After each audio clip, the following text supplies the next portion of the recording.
Very good. All right. You can see it. Great. Appreciate it. Albert, Russell, thank you, and good morning, everyone. Sorry for a little bit of a late start there. I was on the wrong link, so we're all together now, so we can get moving. Lots to talk about this morning. Our topic is getting started with the Department of Defense SBIR STTR programs, but they're changing a lot after DoD being kind of stable and stationary in their programs for some time. The changes are coming fast and furious. I've spent the past few days since the brand new solicitations came out from DoD last Friday, just trying to come up to speed on the many documents and how the different components of the military are implementing SBIR these days. So we'll cover that as we go throughout the course of our workshop here. Well, let's start with some basics. Again, I recognize some of you may be new to SBIR STTR, or even if you're not new, I think there's some things that we can talk about that perhaps you're not aware of. Let me give you the single slide what SBIR is. Small business stands for small business. SBIR stands for Small Business Innovation Research Program.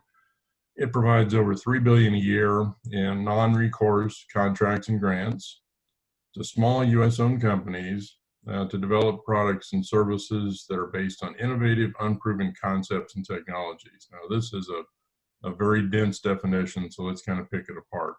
First of all, over $3 billion a year. The estimate right now is about $3.6 billion will be in SBIR this year. It wasn't that long ago we were talking about $2.5 billion, so it is a growing program. And by small business standards, it's a substantial chunk of money. Non-recourse contracts and grants. Non-recourse, simply a way of saying you don't repay this money, you don't give up equity for this money. So those are two reasons why people like SBIR is non-repayment and non-sacrifice of equity. Contracts and grants, you'll hear a lot of people talk about SBIR as a grant program. In actual truth, most of the awards are contracts. And as we talk about DoD today, virtually all of their SBIR awards are contracts, not grants. What's the difference? We'll talk about that here in a little bit. Awards are made to small U.S.-owned companies. Small, you may be familiar that SBA has an entire office dedicated to determining what is small. It's real simple in this program. Small is simply any company having 500 or fewer employees. So it's a real simple definition, and frankly, most of us are going to qualify. It must be U.S. owned. Now, it turns out this is a very generous definition of simply majority ownership. So 51% or more U.S. ownership is all that is required. Purpose is to develop new products and services. Now, you may look at that and scratch your head and say, no, that's not SBIR. SBIR is about research. It's money to do research. Well, you're confusing the end and the means when it comes to SBIR. The means is research, but the end goal of a successful SBIR STTR project is going to be to do something quote unquote useful with that money. And useful generally means a product or a service gets developed and presented to a customer. It also can be a combination of products and services. I also should clarify, we say here new products and services. It could be an improvement of an existing product or service to at least some of the agencies, and we can get into that if you want to, but some agencies are a little more finicky, want only new products, but most of them would allow an improvement to an existing product or service. And then finally, that are based on innovative, unproven concepts and technology. So here's where the R&D comes in. We need to do innovative research, and very important, and people mess up on this all the time, unproven concepts and technologies. SBIR exists for you to explore ideas that you don't know whether they're going to work or not. That's how innovative they want to look at projects. So if you already know this is going to work, then actually that's not SBIR. SBIR for those ideas you don't know whether they're going to work. They are so innovative, so outside the box, you just don't know whether they're going to work or not. So again, in a single slide, this tells you kind of what SBIR is and what they're intending to do. In contrast, this thing called STTR, which as you see on the second line down there, Small Business Technology Transfer. The difference between SBIR and STTR, the real basic difference is SBIR allows you to subcontract to any kind of entity, including universities. STTR requires that you subcontract to a university, federal lab, or other nonprofit. So SBIR, you can subcontract. STTR, you must subcontract.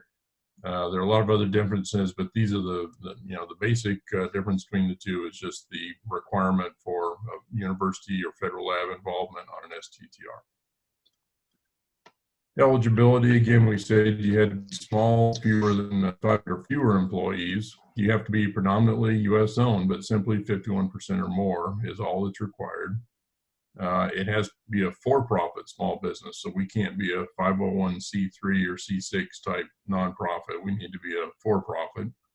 And you need to have somebody in the company who, upon award of the project, will be quote-unquote primarily employed by the company. Now again, important, this is only when the award is actually made, not necessarily when you're writing the proposal, not necessarily when they want to negotiate with you a contract, but once you have the contractor grant signed for an SBIR or an STTR, you must have someone primarily employed.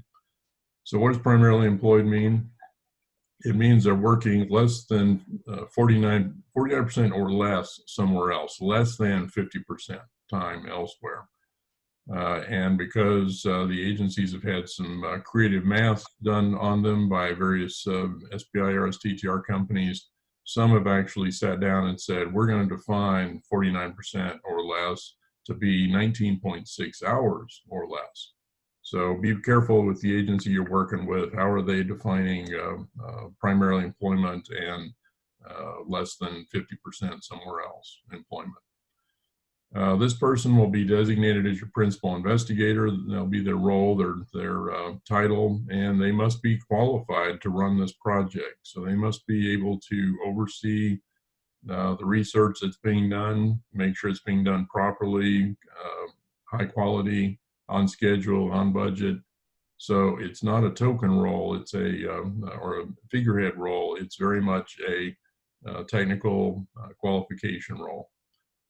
Now, in an STTR, turns out this PI could be primarily employed by the university or federal lab, not necessarily at the small business. So there's a little bit of flexibility when we look at an STTR on the employment of the PI. And this person does not have to be a U.S. citizen. So we have to be a primarily U.S.-owned company, but the PI does not have to necessarily be a U.S. citizen. And bottom down there, just to, again, state the obvious, because I occasionally get this question, people say, oh, STTR, that's the program where the university gets the award. That's where they apply and get the award. No, STTR stands for Small Business Technology Transfer. So it is an award that goes to the small business. So even on an STTR, the university must be a subcontractor to a for-profit small business. And I think people have a hard time grasping this because they are accustomed to large universities being in the driver's seat and small companies, if participating, would be a subcontractor to the university. Those roles are reversed when it comes to SBIR or STTR. SBIR, STTR are famously divided into 3 phases. Let's talk about what goes into each of those phases, and then I'm going to tell you what's happening at the Department of Defense in terms of this. So the 3 phases, phase 1, 2, and 3. Phase 1, remember, we need an idea that's unproven. It's so innovative, so different, we don't know whether it's going to work. Phase 1 is basically prove it works, prove it solves the problem, prove it meets the need, prove it's better than competing solutions, whatever you want to deem it to be in terms of a proof of it working is what you do in phase 1. And the buzzword we're going to use in the program is feasibility. Prove the feasibility of your idea. Phase 1s are typically about 150K, but as you can see there's quite a range, and actually that range is even broader. Just looking at DoD, In the past couple of days, I've seen numbers at DoD phase ones as low as $25,000. And I've seen phase one numbers as high as about $250,000. So there's, a tenfold range between agencies and sub-programs in SBIR STTR, but figure about 150K. The point is, this is not a lot of money. This is a fairly slim amount of money in a fairly brief period of time. Again, we're showing 6 to 9 months there. These at DoD are now ranging from about 60 days or 2 months up to about a year. So it's not much time and not much money to prove your idea works. One of the most common mistakes, and be sure you don't become guilty of this, one of the most common mistakes is to over-propose a phase one.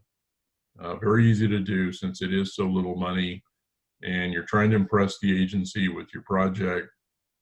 You end up putting more into the project, into your proposal than you can do with 150K. And lo and behold, the agency rejects your proposal in part because they know you can't get all that done.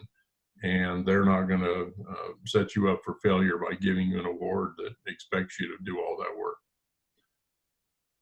Phase two, then, and by the way, some of you are going to have a phase one, and it's not going to prove feasible. It's not going to work. And that's okay. That's not a failure. That is what SBIR is there for. It's what STTR is there for, is to try innovative ideas that might just fall apart. So if it doesn't work, that's not a failure. That's just part of the program. Hopefully that doesn't happen to you. Hopefully you can move forward and actually have a success with proving feasibility, phase one. Then you want to apply for and hopefully receive a phase two. Phase two is the main R&D activity or the principal R&D activity. You'll hear it described as the prototyping phase. Some phase twos will involve prototyping, others will not, so don't feel constrained by that stereotype of it being a prototyping phase. The commonality of phase two is more time and more money than phase one to really roll up your sleeves and get into the work. So note our third bullet there under phase two. It's going to average about $1.5 million for a couple of years worth of work. Again, the range on that is tremendous at DoD. I saw as low as 200K, and I saw in excess of 2 million. So it's all over the board. But the point again is more time and more money to really delve into the project and do things that you couldn't do in phase one because you didn't have the time or money to do it.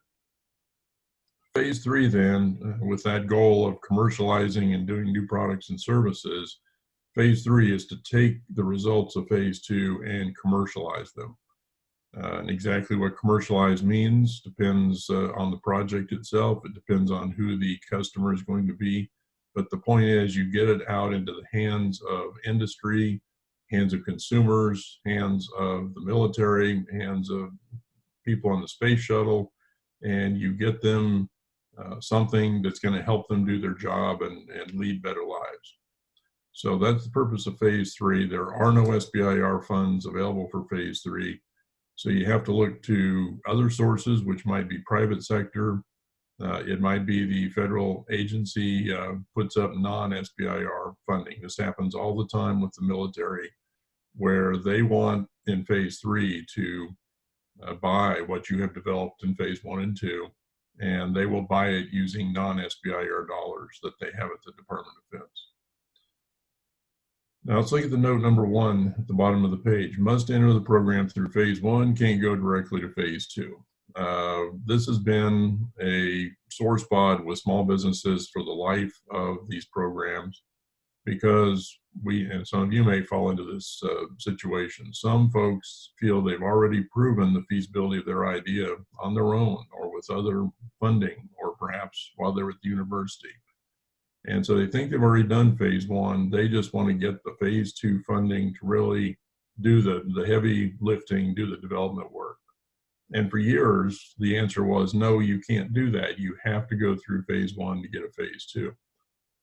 Well, long story short, a few years ago, a pilot program was put in place where several of the agencies, you see them, they're actually marked out there under Note 1, but they're now back, notably National Institutes of Health and Department of Defense, have been, under the pilot program, allowed to skip phase 1 and go straight to phase 2.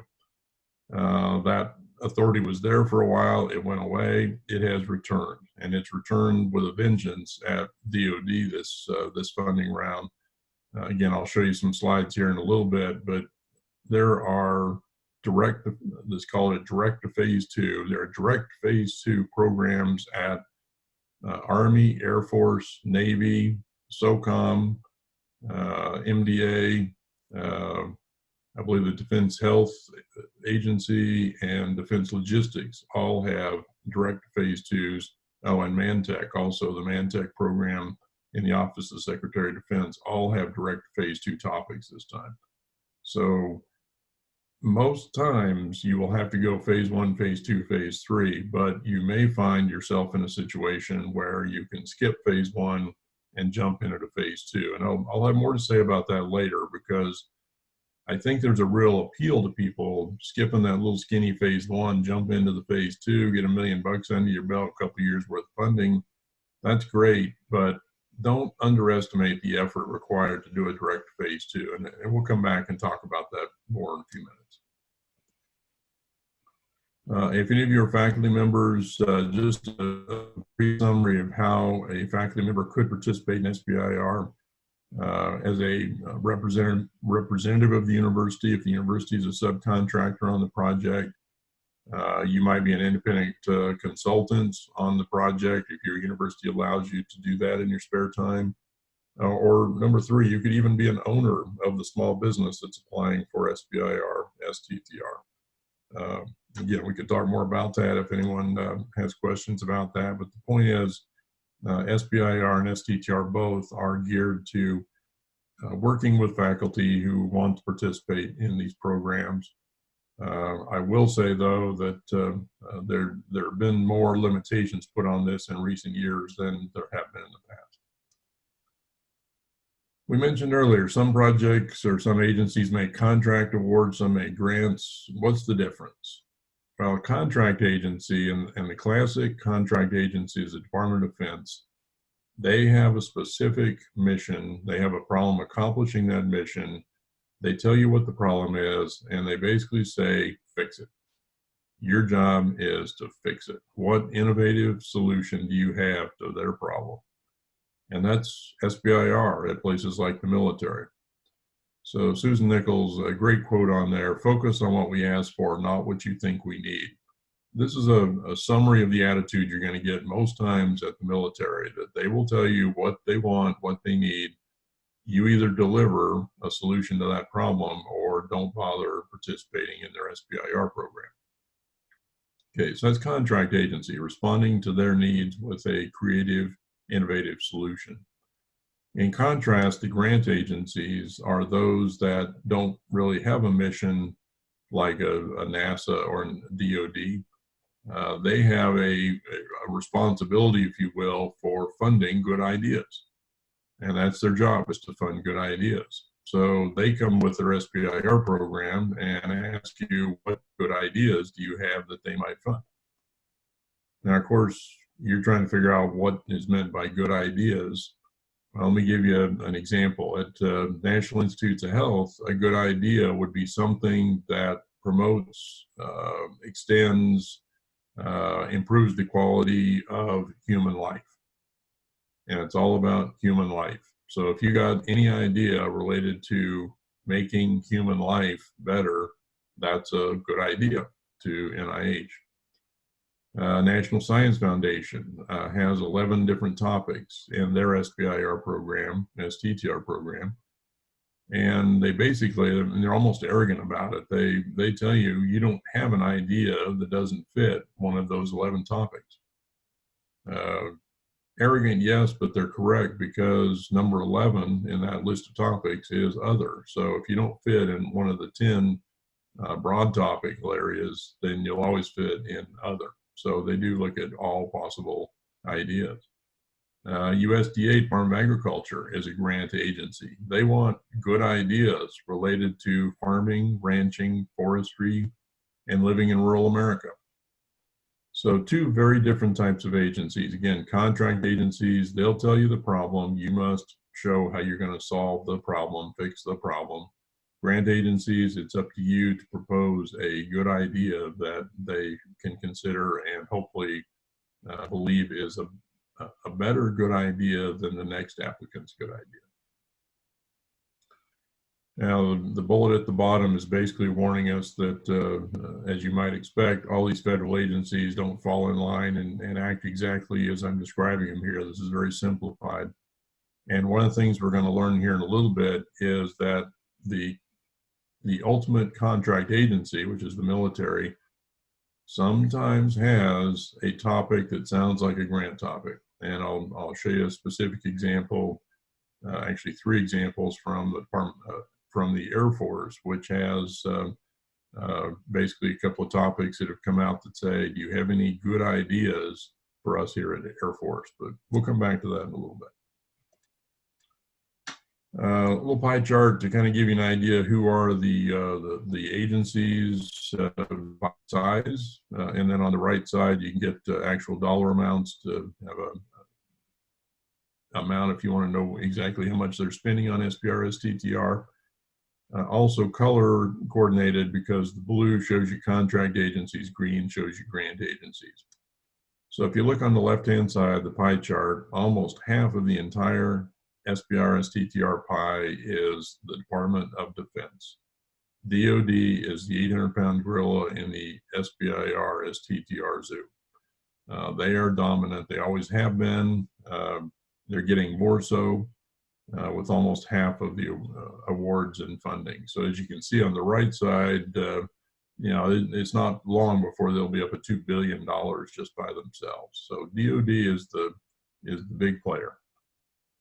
Now, the next biggest player, as you can see in the pie chart, is DHHS. That's Department of Health and Human Services, or National Institutes of Health is their primary component. We also have Center for Disease Control, Food and Drug Administration are also in there, but vast majority of that is NIH. So if DoD is the 800-pound gorilla, then NIH is probably a 500-pound gorilla. And by the way, they show that as grants, the green color for grants. There's actually a little sliver of NIH, which is contracts rather than grants, which doesn't show up in this graph. Then we've got Department of Energy, National Science Foundation, and NASA round out the big 5. Although there are 11 agencies in SBIR, there are 5 that are dominant, and those are DoD, NIH, Department of Energy, National Science Foundation, and NASA. They have about 95% of the money. So yes, there are 11 agencies, but 6 of them are quite small. And as you see there on the right side, EPA is down just over $4 million right now. And you think about phase 2s being $1 million, $1.5 million, you can see how small their program is. This gives you an idea of when the various agencies are requesting proposals. So we've got agency, is on the right side, agency listed. Release date is when their request for proposals, or solicitation as it's called, comes out.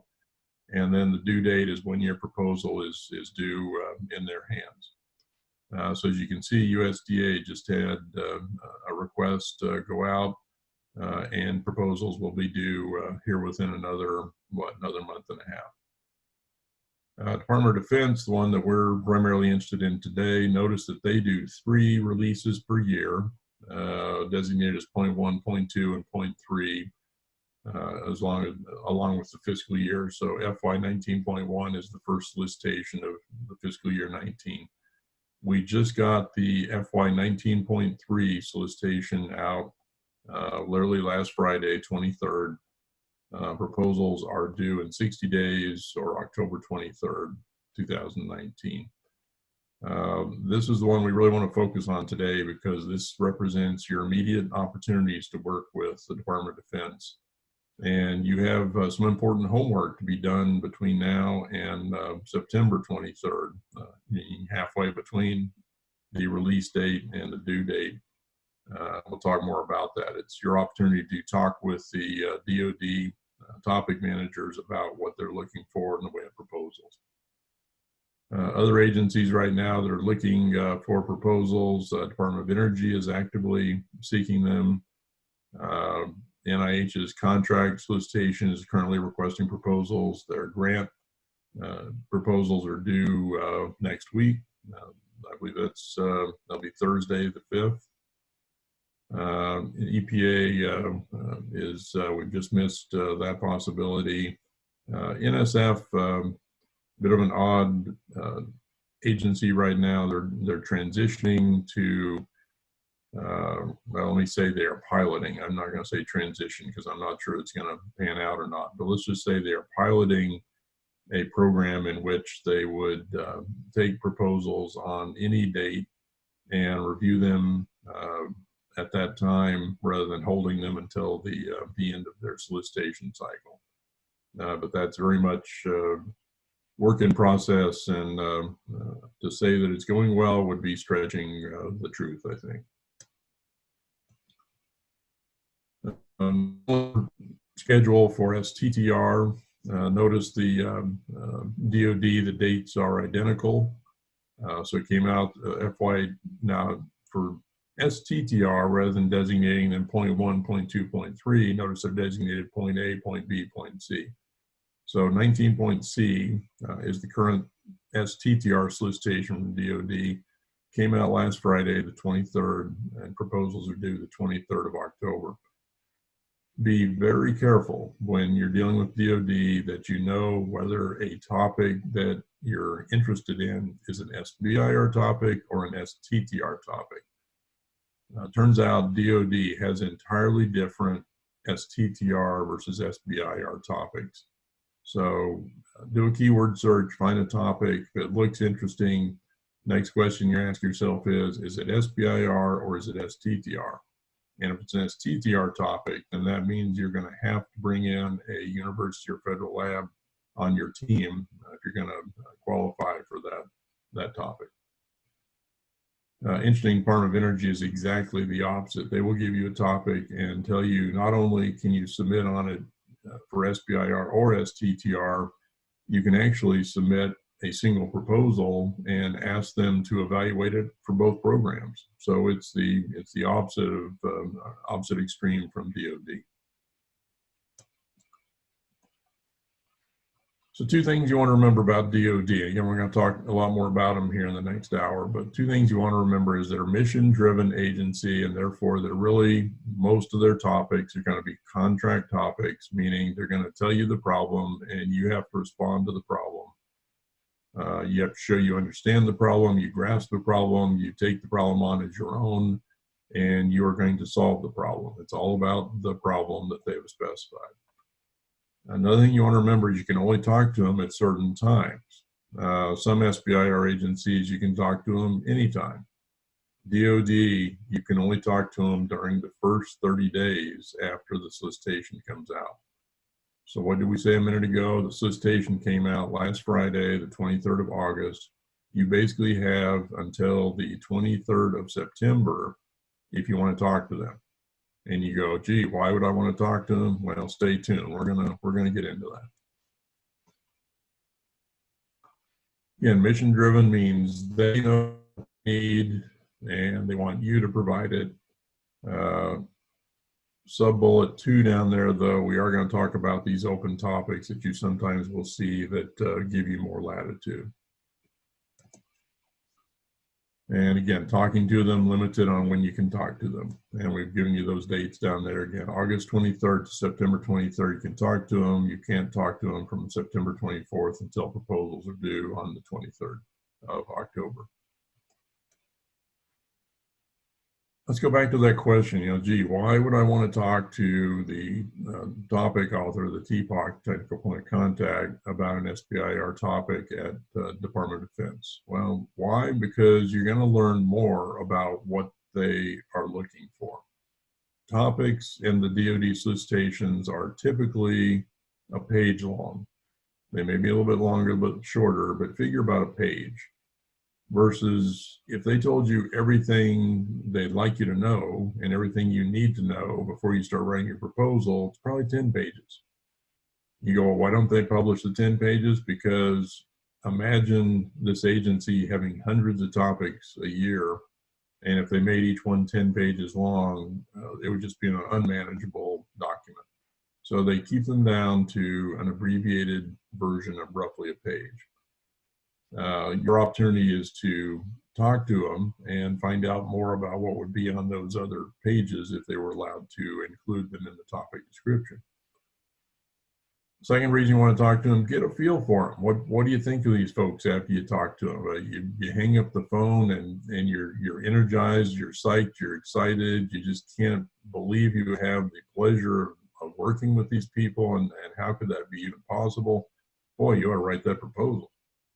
Versus you hang up the phone and you just kind of stare blankly at the wall and go, what a bunch of horses patoots, what a buffoon, how did these people get taxpayer money? I don't, and these people have weapons, and you're just totally frustrated and angry and down on these people. Well, congratulations, glad you found that out before you started writing the proposal, and God forbid get an award from them and have to work with them. So it's an opportunity for you to get to know them, and frankly, it's also for them to get to know you a little bit, which is our third point. Let's the DoD kind of put a face to your proposal when it shows up. Hopefully you have a pleasant conversation, it goes well, you ask intelligent questions, they feel good about you, so when your proposal shows up, there's already that warm, fuzzy feeling about you before they even actually start reading the proposal. And finally, if there's no other reason, you call them because they tell you to do it. So DoD there in the earlier solicitation this year, during the pre-release period, you have the opportunity to contact the topic author. And key word there to me is opportunity. You have a chance to talk with somebody who can greatly influence your knowledge of the topic and who you can potentially influence in terms of how they feel about you and your company. All right, so that's why you want to talk. Who do you want to talk to? Well, you really don't want to talk to the SBIR office because those people are just responsible for getting companies like yours involved in SBIR and also getting topics from their agency and kind of matching them up. Who you want to talk to is typically referred to as a TPOC, which is shown there, technical point of contact. Let me back up. Typically, each topic in the DoD solicitation phase 1 topic will have one or more TPOCs associated with it, and you can contact. Reason why I say typically is there are some, and our sub-bullet shows you that SOCOM, Special Operations Command, is one of these. Some don't want you knowing who that TPOC is. It's actually a security concern of theirs. So they want you to call the SBIR office and they'll put you in touch with the TPOC or get your questions answered by the TPOC and communicate them back to you. But in most cases, you have the opportunity to talk with this individual called the TPOC, who, by the way, may very well have been involved in writing the topic in the first place and may very well be involved in reviewing the proposals that come in on that topic. So you're talking to somebody who is very important in terms of the topic. When can you talk to them? Again, you only have the first 30 days. The clock is ticking right now. So you've got a homework assignment after this webinar, which is if you find a DoD topic in the current solicitation that you like, then you got a homework assignment to set up a communication with the TPOC within that first 30 days. How long do you want to talk to them? Well, KISS applies here. They don't want to get on the phone with you and spend hour after hour after hour. Many of these people have other full-time jobs and are doing this on the side, if you will, after hours. I personally am a reviewer for National Science Foundation, and even though we get some compensation, if you figure out the hourly rate, you can figure NSF reviewers like myself are volunteers, and that's how we feel about it. We're volunteering our time and our expertise. So you don't want to spend or demand a lot of time from the agency when you're talking to them. We're going to recommend just a 15 to 20 minute conversation, and we'll talk more about why we think that that can work out for you. Your goal is to find out more about what they want, what they don't want, what they like, what they don't like, anything that will influence what you put in the proposal. Now, if it's a grant agency, more like the NSF or NIH, then we'd want to find out more about how they feel about our innovation, if they think our idea is a good one for their agency or not. So let's talk about this conversation with technical point of contact. Little etiquette. First of all, you don't just call them out of the blue. We do not want to simply call them and say, you know what, I know you don't have anything else to do for the next 2 hours. I'd like to talk to you about my project and your topic. Well, that's just rude, because people are typically busy. They've got other plans. They've got their day scoped out. They might have some emergency requests from their boss they're having to respond to. And to interrupt them and demand that they talk to you at that time is just plain rude. And they're going to feel it, it's rude, and that's certainly not something you want your reviewer feeling right off the bat. So my recommendation instead is you email them in advance, just indicating you've seen their topic, you are very interested in it, you would like to respond potentially with a proposal, but have a few questions you would like to ask them. And then you politely ask, is there a time that would be convenient for you in the next week for us to have a conversation? And I would even go on to say, and by the way, I only want 15 or 20 minutes of your time. And that last point is important, because it helps them understand that when they agree to this, you're not going to hold them at bay on the phone for a long time. Second point, I would try to use phone calls for the actual conversation. So email to set it up, but then try to set up a phone call. Some TPOCs will want to just do this by email, but if you can get them on the phone, I think that is so much better for the two reasons I've indicated. First of all, I don't know how fast you are on the keyboard, how fast you can type, but a lot of people can talk a lot faster than they can type.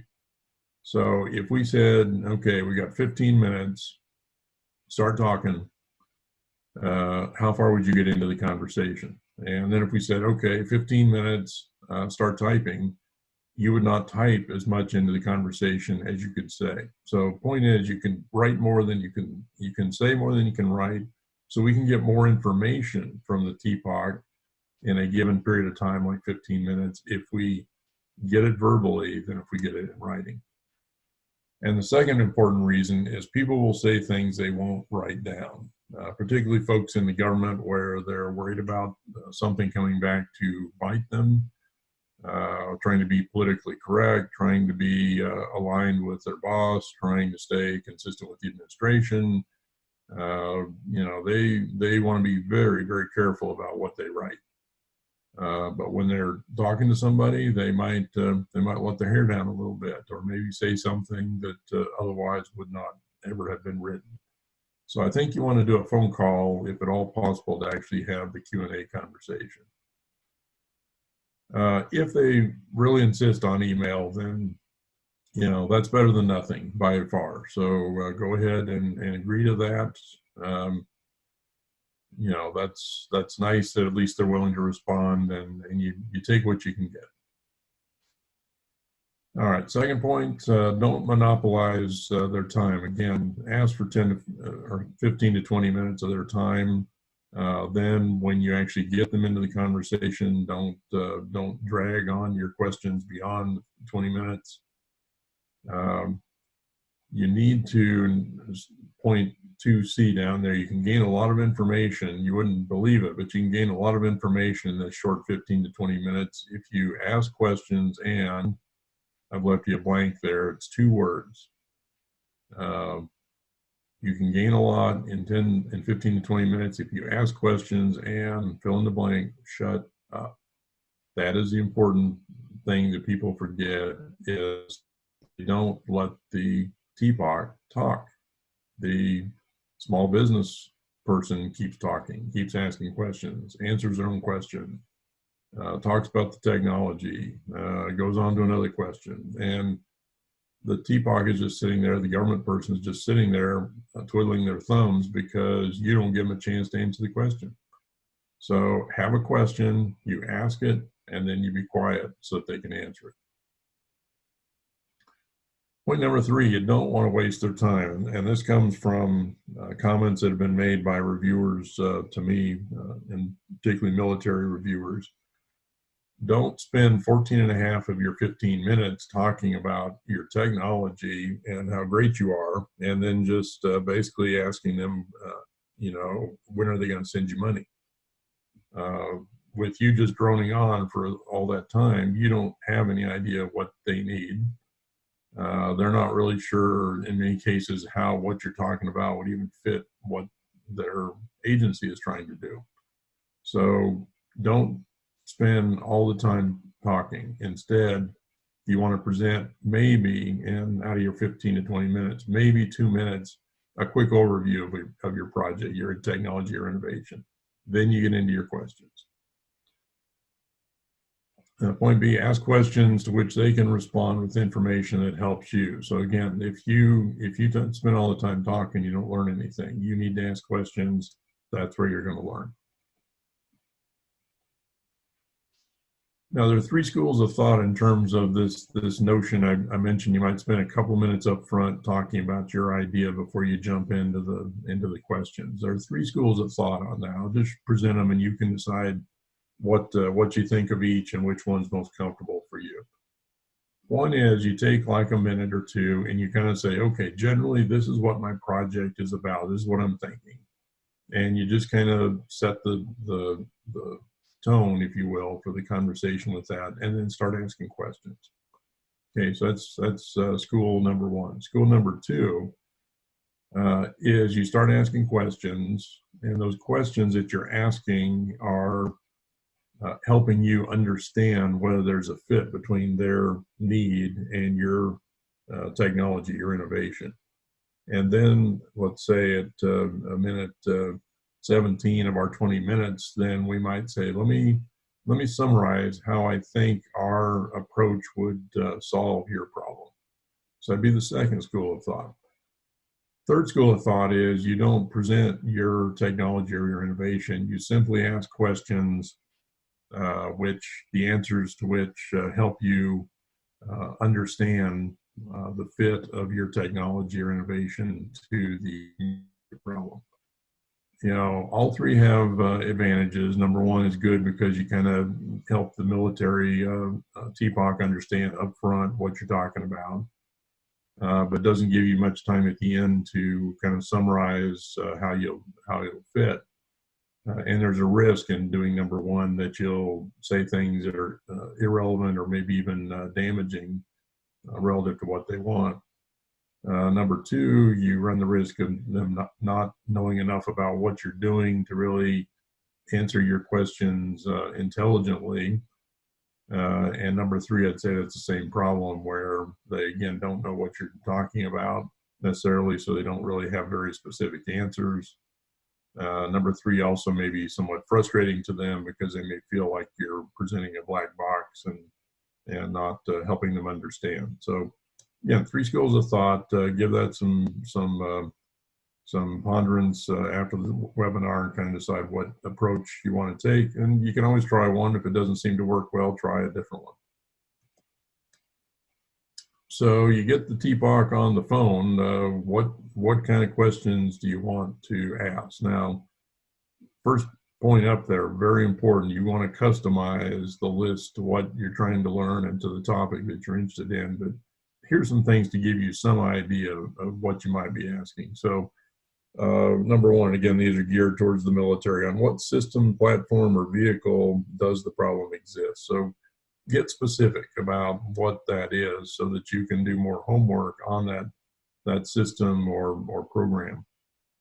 Number two, what office or division is responsible for it, and is there a contact that you can call or email there?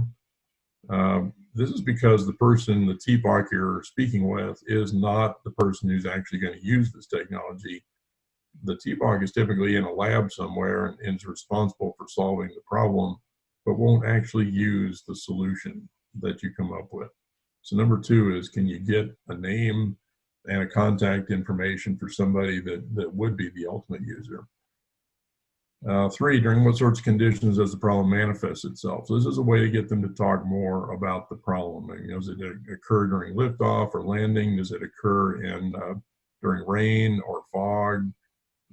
Does it depend on the level of training of the tank operator? Is it when batteries are half used or 3/4 used up? Just get them to give you more boundaries, if you will, on the problem so you better understand it.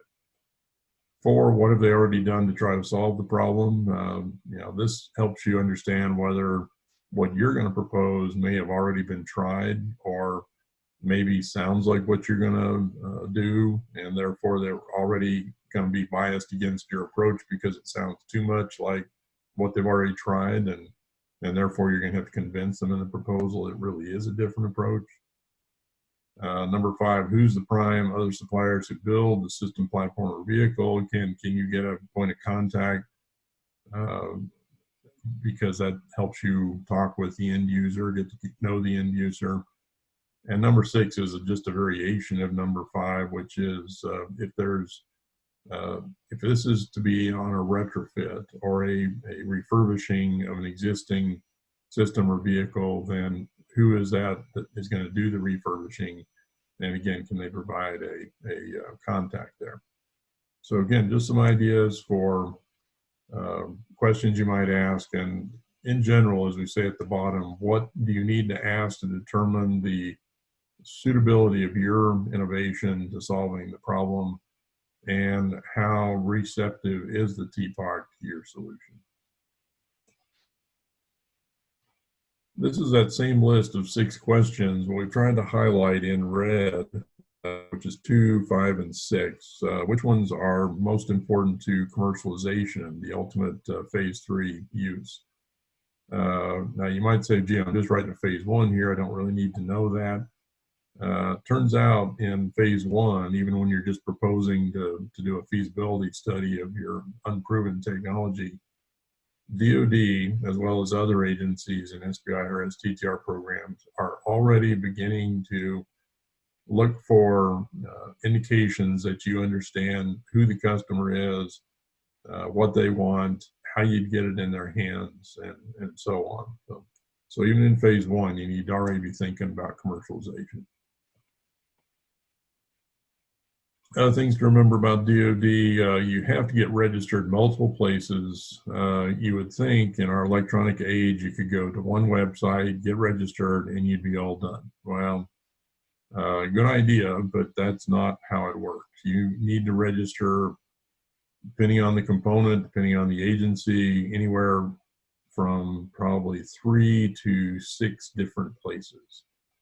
And some of those registrations can take some time to take effect. So understand what registrations you have to accomplish and get them started. Oh, and some of the registrations are giving you data that then is required by another registration. So sometimes you're waiting for one to start one registration until you get a previous registration complete. So just get this started as soon as possible, get it out of the way. Second point, your DoD proposal must be submitted online. All the SBIR STTR agencies now require online submission of proposals, and DoD has been doing this for some time, has their own electronic submission process. Third bullet is becoming more and more important. DoD has a general set of instructions, which you will see on their website. But then individual components supplement those instructions. Those supplements oftentimes contradict what the general instructions say. And if there's a difference between the general DoD instructions and an individual components instructions, and you have to go with the components instructions. So Air Force right now is making some substantial changes to the instructions at DoD, and other components of the military are starting to follow suit. So be very careful on this. It's going to be more and more important that you really read not just the general instructions, but the individual component instructions. Fourth bullet, you got to follow the instructions. If for no other reason than there are people at the military whose job it is to throw proposals in the trash. And they do this not based on technical merits or qualifications or budget requests or anything like that. They do it on you not following the instructions. Years ago, we were teaching a workshop, I believe it was in Albuquerque, and we were talking about this, and a guy raised his hand. He said, well, I'm at the Air Force, and we don't do that. I mean, you're making a big deal about all that pre-screening stuff, and we really don't do that. He paused, and then he said, but you know, margin widths are really important to us at Air Force.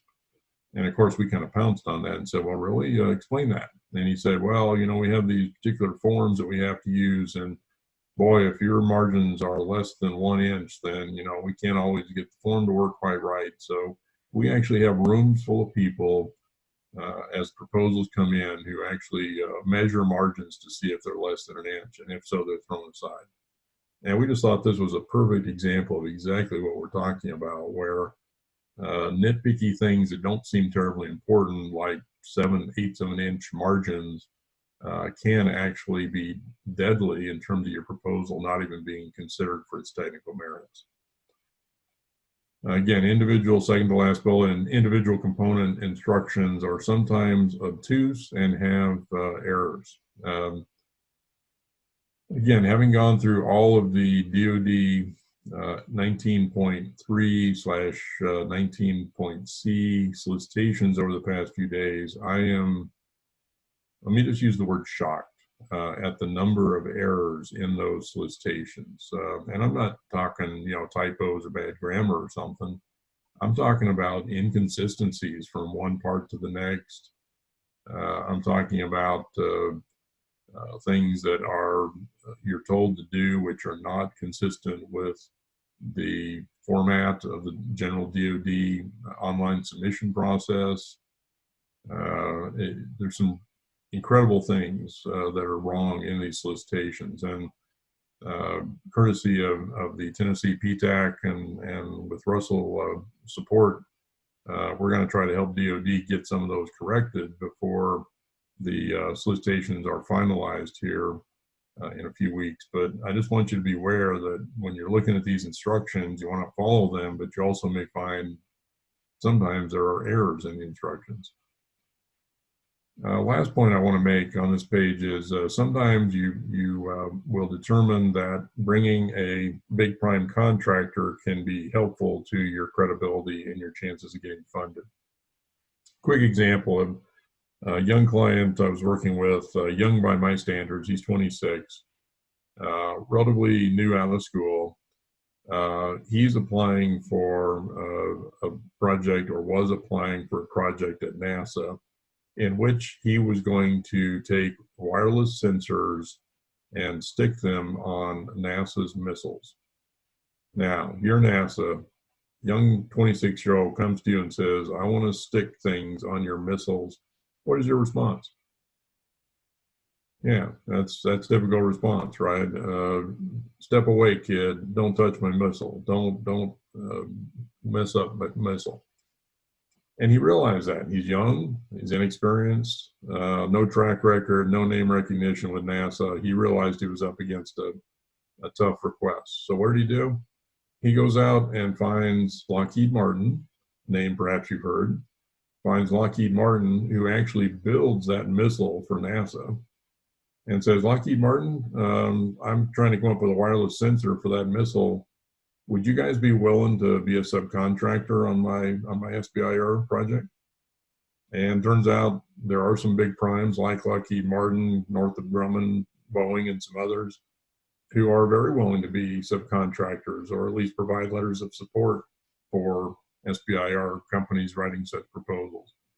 Lockheed Martin agreed to be on this proposal. So now the proposal going into NASA is not a young 26-year-old rookie with no experience wanting to stick sensors on missiles. Instead, it's a team of individuals, including a well-known prime contractor who actually builds the missile, being led by a young engineer who has an innovative idea for a new sensor for their missile. See the difference? And it presents very differently when he brought the Lockheed Martin subcontractor onto the team. So keep it in mind as a possible way to increase your credibility. Also notice what I said, Lockheed Martin builds that missile for NASA. So if Lockheed Martin is involved in developing this sensor, when it comes to phase 3, who's the customer? Lockheed Martin. I mean, NASA is the ultimate customer, but the immediate customer is Lockheed Martin. Lockheed Martin not only is aware of the sensor, they're on board with the small business. They've probably already been thinking about how to build room and power for the sensor on the missile in advance of this coming to phase 3. You know, you can do a lot of good things for yourself with looking at bringing in subcontractor, a big prime as a subcontractor. I know there's always that fear of a big prime stealing intellectual property or otherwise dominating the project, and I understand that fear, and you need to protect yourself from that, but don't let that fear drive you from what might be a smart thing, which is bringing the prime onto your team. This is a screenshot from the current DoD solicitation. Actually, what you got is 2 screenshots. Upper left is the SBIR portion, and the lower right is the STTR portion. So let's start with the upper left. You have, what do you got? 2, 4, 6, 8, 10, 12. You got 14 different sub-solicitations, if you will, in the FY 19.3 DoD SBIR solicitation. So Army, Navy, Air Force, Defense Health, Defense Logistics, Office of Secretary of Defense, and Special Operations Command all have solicitations, topics, requests for proposals in the current solicitation. But also notice every one. So let's just look at Army up there. You got Army Direct Phase 2. Next to it, you got Navy Direct Phase 2. Next row, Air Force Direct Phase 2. Every one of the components participating in this solicitation has not only regular Phase 1 topics, but 1 or more direct to Phase 2 topics. So DoD is really, in this solicitation anyway, jumped on this direct phase 2 idea and is offering it through all of these components, all 7 components participating in the current SBIR solicitation. That's the upper left. Let's look at the lower right now. First of all, the DoD instructions, the logo there that's all by itself, that tells you there's a general set of instructions for the DoD that you need to be reviewing and complying with. There's a similar one up above, upper left, for SBIR. I just didn't have room on the slide to show it to you. But you always have a general DoD-wide solicitation, one for SBIR, one for STTR. Then really down in the lower right corner, you can see you got 4 components of the military with STTR topics. It's Army, Air Force, Defense Health Agency, and Missile Defense Agency, MDA. So you go, wow, that's a lot of opportunities there. You're right. And by the way, those aren't all of them. Let's go on to the next page. Turns out that under something called X 19.2, and don't ask me how they come up with that, but Air Force actually has 2 more solicitations. Again, a phase 1 solicitation, then a direct phase 2 solicitation. That's shown on the upper left, and then lower right, DARPA, which is Defense Advanced Research Projects Agency. DARPA actually has 2 direct phase 2 requests for proposals out right now also. Now, it turns out the DARPAs are a little bit odd on this solicitation, so let me come back to them here in a minute. But the point is, between what you saw on this screen, you got you got 14 upper left. There's another 4 components down below, so that's 18 components. Here's 2 more, so you got 20 different component DoD solicitations in the current 19.2 or 19C solicitation. So there's lots of opportunity out there. Oddly though, and again, you need to look at it for yourself, but oddly, none of these individual component solicitations have more than a handful of topics. So unlike some solicitations where, you know, Army will have 150 topics, I think they've got maybe 15 in this one. So there's a lot of different components of the military participating, but not a whole lot of topics under any of them. Some of the solicitations or sub-solicitations at the individual components are for very standard phase 1, here's a problem, prove its feasibility, prove feasibility of your solution. Others are presenting more unique situations, and that's true of the Air Force here on the second page under this X 19.2. Okay, other things to remember, again, components within the DoD participate, each does it differently. So this is taken out of the current 19.3 solicitation for SBIR. On the left-hand side, you can see all the different flavors of what's being offered. So Air Force has got Army has got just plain old Army phase 1s and direct phase 2s. Then Navy's got actually 3 different types of topics. You got regular ones, you've got technology accelerator topics, and then direct phase 2 topics. Air Force has 2, and so on. You look under costs, you can see how the costs vary from one component to the next. So the Army base is $111,500. Move my cursor here, hopefully you can see that. So the base project is $111,500. The option is another $56,000 for a grand total of, what do we got? Let me check my math here, $167,500 if I did that right.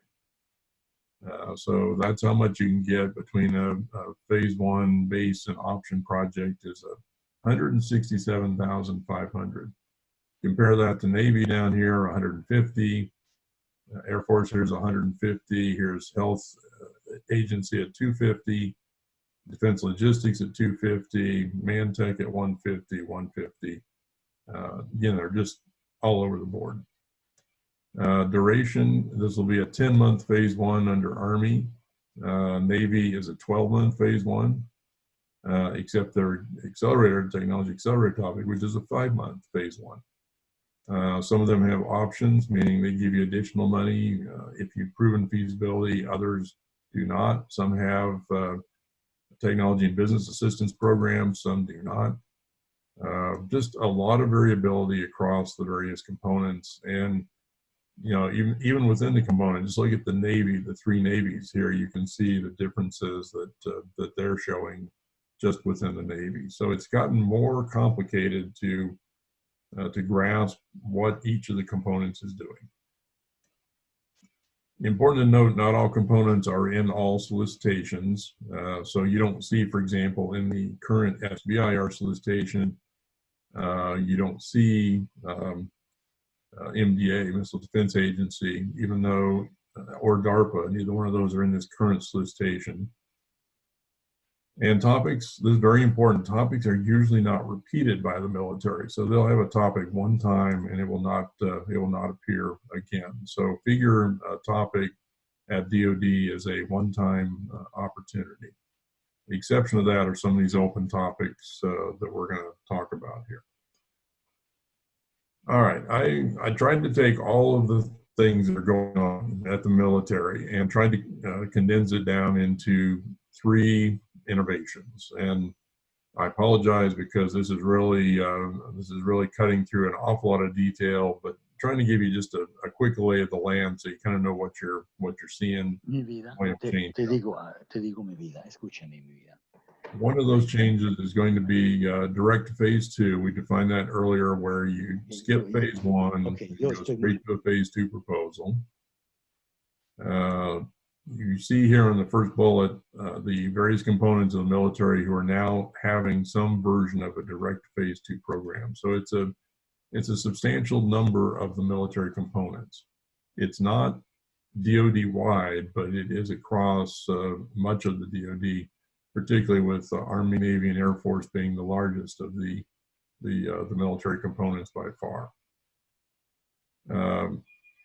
Interestingly, in this sub-bullet, I'm under the second bullet I want to mention here. Well, let's see, the first bullet, direct phase 2, don't submit phase 1 proposal for feasibility. Some components don't accept prior phase 1 award.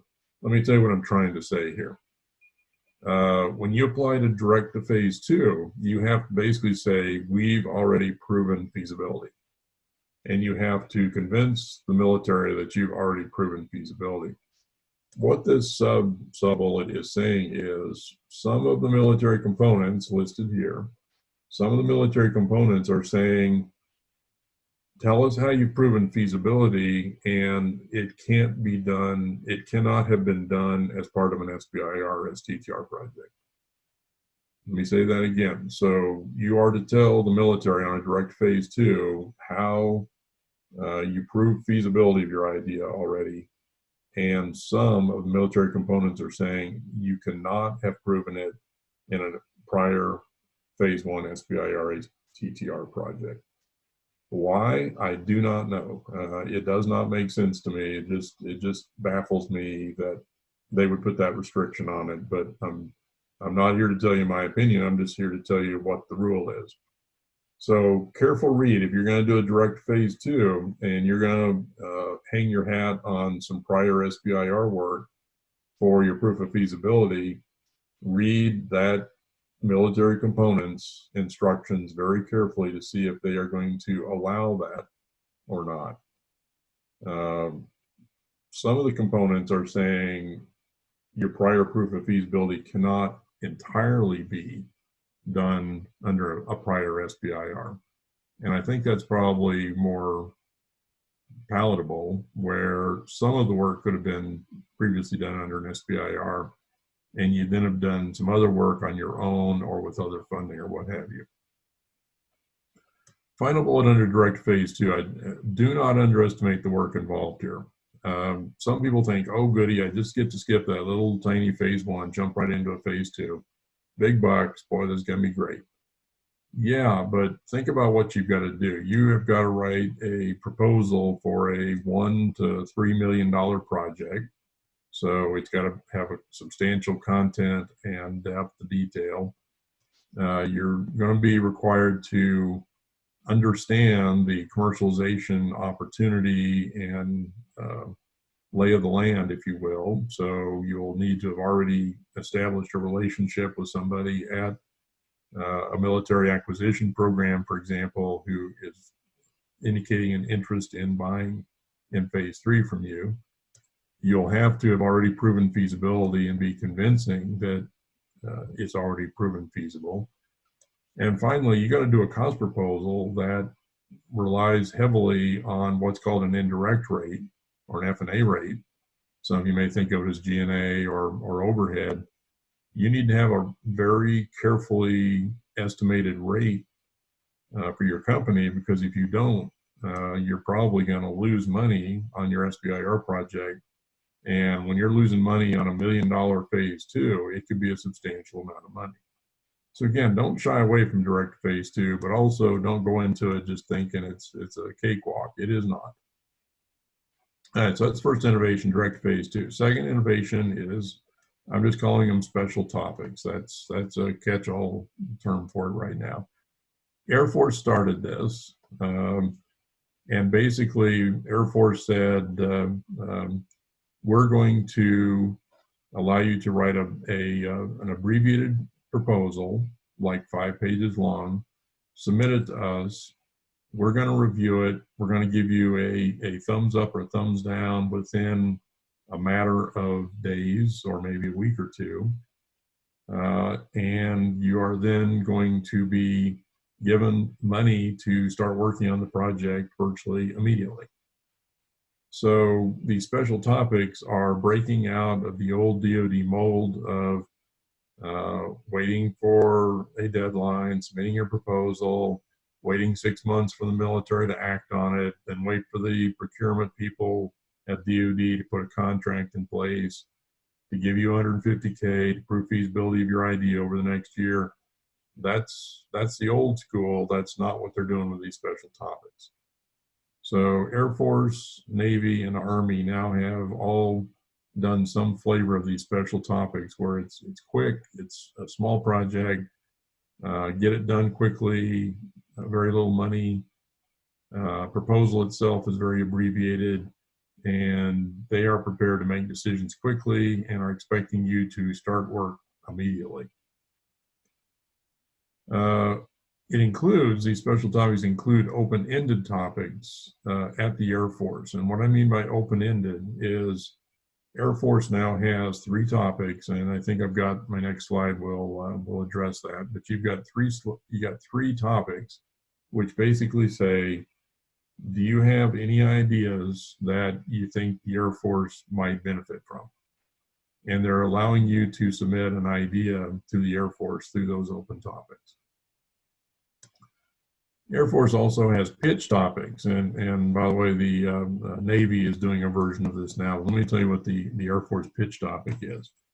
The topic will actually say it's a pitch topic in the solicitation, the BAA. You will write your proposal, submit it. Air Force calls you up and says, okay, you are to be in New York City next Tuesday to pitch your project, and be there or don't plan to get an award. So you show up in New York City next Tuesday. You are pushed in front of a room of brass and DoD muckety mucks. You basically do a PowerPoint presentation on your project. A few questions are asked. You step off the podium, and most of these pitches are then rewarded with a contract as you step off the podium. You are given a contract, an abbreviated contract to sign. And upon signing the contract, the Air Force hands you if you will, an Air Force credit card with the first draw of money on it. So the idea of the pitch is you pitch it. They do a pre-screen on the proposals that have come on under pitch topics to weed out any that they just don't think have merit. The rest of them get to pitch at a designated location and date. And those that are rewarded with a thumbs up are given a contract immediately and are given an initial draw immediately. So again, very, very unusual for how military has done SBIR for literally decades, both these pitch topics and these open topics and other special topics. Third innovation is DARPA is doing something called out-of-cycle BAA. BAA, by the way, is just another word for solicitation, the term used by most of the SBIR agencies for their request for proposals. And they've now introduced another term, SBO, which I'll show you here in a minute. So what are these out of cycle? Well, what DARPA does is they're issuing a blanket RFP that says, okay, we want proposals. Here's what the proposal needs to look like. And upon award under this BAA, they give you they give you the general parameters for you to write your proposal under this BAA, how to write your proposal. Then periodically, DARPA sends out a list of topics, which are being called SBIR STTR opportunities, or SBOs, and you are invited to submit on one of those topics. And if so, you use this blanket BAA to determine the content of the proposal and criteria for how it's going to be evaluated and so on. These are generally 30-day turnarounds. So I'm going to show you here in a minute. They came out with a list of SBOs yesterday, and you've got exactly 1 month to turn around your proposal. Interestingly, you don't have an opportunity to ask questions in a phone call like we were talking about earlier. In this case, you have to ask your questions via email. Answers will then be posted via a frequently asked question format. So not good, in my opinion, in that you can't ask your own question and get an answer to your question. You'll ask your question, and then the answers will be posted for all who wish to see the answers. So this is not the best way of doing things, in my opinion. Out of cycle in this case simply means this doesn't fall into 19.1, 19.2, 19.3. It doesn't fall into one of those 3 standard solicitations each fiscal year. Instead, they're popping this one out whenever DARPA wants to do an SBO. So let's look at, this is the, literally the email came out yesterday. So this is DARPA out of cycle, and they've got what, 1, 2, 3, 4, 5 different topics. You're led to where you will find the specifics about the topic and what they want to see in the proposal. And bottom right here, you are to put in your proposal by September 10th. I'm sorry, you are to submit your proposal by September, let me try again. The first date that you can submit your proposal is September 10th, and it must be submitted by October 10th. So this came out 27th of August, so maybe you're getting, what, maybe close to 45 days to develop your proposal and submit it for these. But again, this is not being inside of 19.1 or 19.3, anything like that. It's under the special topic.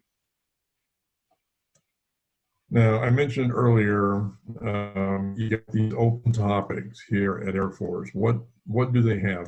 My understanding, and this is an evolving understanding, it's also, I think, evolving in what Air Force is doing.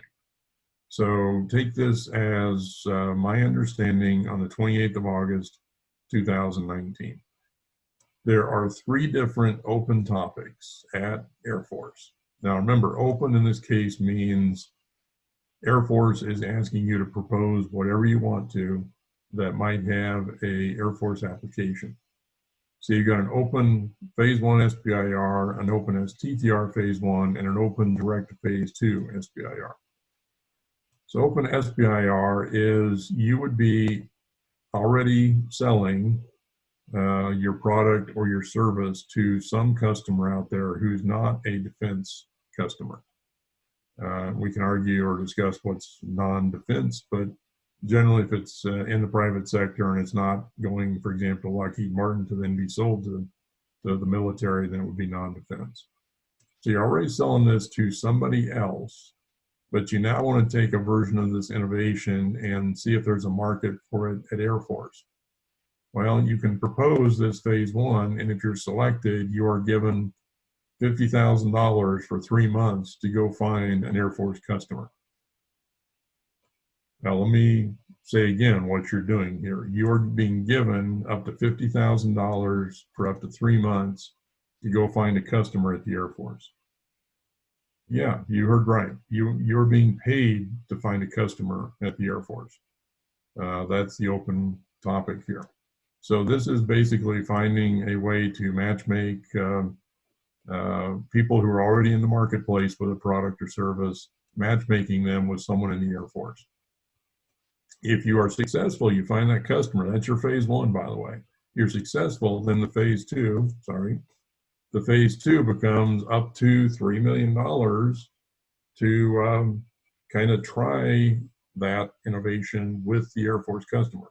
Make sure you can achieve a fit. So that's the open SBIR topic. Open STTR topic, unlike SBIR where you've got a product or service out here already, under STTR Phase 1 open topic, it's just having an idea. I'll have to tell you, having read the Air Force description of this yesterday, I think they're confusing about what they really want here, but this has been presented to me by somebody in the Air Force, so I'm presenting to you what they said. You don't have a product, you don't have a service, but you get an idea for a product or service that you think the Air Force might use. Then you're to bring that in as an STTR, which again means you have to team with a federal lab or university on it. If selected, then again, you're going to be given a sum of money for a fairly short period of time to go find that customer at the Air Force. So it's similar to the SBIR phase 1 open topic in that it's basically the phase 1 is to find a customer. If you're successful, then you're given some additional money to develop it further. And the Air Force contact on this said if that works out to spend the 200, you need more money, then you can always go back and apply for the open SBIR topic up here. So that's number 2. So you got an open SBIR topic. If you're already selling products somewhere else to find an Air Force customer, open STTR topic if you're not selling somewhere else, but again, the money in phase 1 is to find an Air Force customer. Then you've got the open SBIR direct phase 2 topic. And this would be, you have already got your foot in the door at the Air Force. You've already got somebody in the Air Force who is willing to be your customer, and they're willing to put up a modest amount of money. You know, it's not pocket change, but it's not millions of dollars either. So if you have a customer and they're willing to do that, then you can apply under the open direct phase 2 topic and get up to $1.5 million to develop and try the product with the Air Force customer. So yes, Air Force has open topics, meaning bring us any idea, but they have to fit within the notion of are you already selling products somewhere else, and are you prepared to spend the money to find a customer? Or if you don't have a product already somewhere else, go STTR, but again, spend the money to go get the customer. You might be thinking by now, DoD is becoming more complicated and difficult. I would not argue with you if you were to say that, particularly if you read these 20 different sub-solicitations currently on the DoD website. So the question becomes, why the heck should I apply for their SBIR STTR programs? Well, here's some reasons. First of all, and remember our pie chart from earlier, the DoD has the largest SBIR STTR program in the entire federal government. So they're the biggest player, so you shouldn't ignore them, in my opinion. Number 2, they can be a built-in customer. That's exactly what Air Force is doing with these open topics, is they're trying to be your customer. So you might get a built-in customer from your phase 1, phase 2 project. Third, among the 11 agencies that participate in SBIR and the 5 in STTR, let me just say, many of them participate because they're required to by law. Many of them would not participate if they were not forced to by law. DoD is an exception to that. DoD actually, and I'm talking about the overall department, not necessarily a particular office or TPOC, they believe in SBIR STTR and they believe in small business, and they embrace SBIR STTR and want to see it succeed. So here's dealing with a customer who actually wants to work with you, who wants to have you as a supplier. So it's creating a positive relationship. And finally, realize where DoD SBIR STTR is going. There is a proposal right now for DoD to double its SBIR program in size. So what did we say earlier, 1.75 billion? We're talking maybe 3.5 billion just at the Department of Defense in SBIR STTR. And there's also discussion to make SBIR and STTR permanent, not meaning there would be no requirement that periodically the programs would be renewed. It would just continue perpetually. All right, so again, I think there's some very good reasons to work with DoD, and I think this will be kind of that hitting your head against the wall. After a while, you get numb and you won't notice all the idiosyncrasies and differences among the various components and all the changes that are occurring. Quickly, I wanted to show you what your proposal is going to look like for a phase 1 going to the Department of Defense. What you've got here in kind of the middle row are the components of the DoD proposal. It's organized by volumes. So you see volume 1, volume 2, 3, 4, 5, and 6 down here. If it's a blue box, it says it's a form. If it's a a green box, it says it's a PDF file. The technical proposal itself, the guts of the proposal go into volume 2, and you can see all the components here, all the pieces that go into that. And realize that is what you're having to put within a limit of, in some cases, 5 pages, in some cases as many as 20 pages, but not a lot of room to put that in. Volumes 5 and 6 down here towards the bottom are not required by all of the agencies, all the components of the military.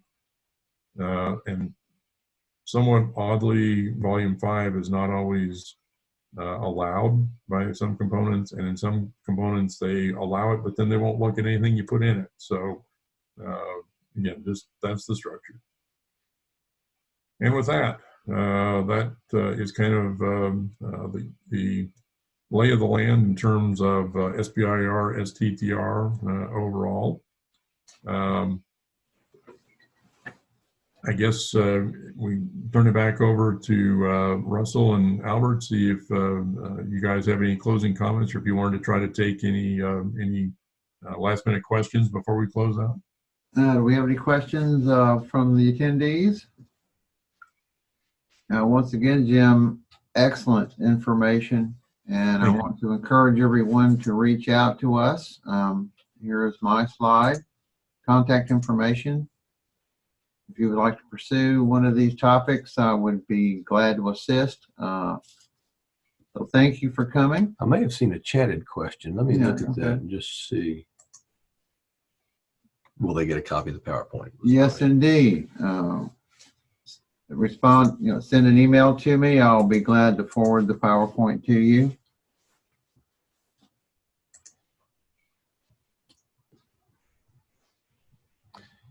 Any other questions? So with that, thank you so much. Thank you so much, Jim. And hope to be hearing from all of you soon. Okay. Bye, everybody. Thank you.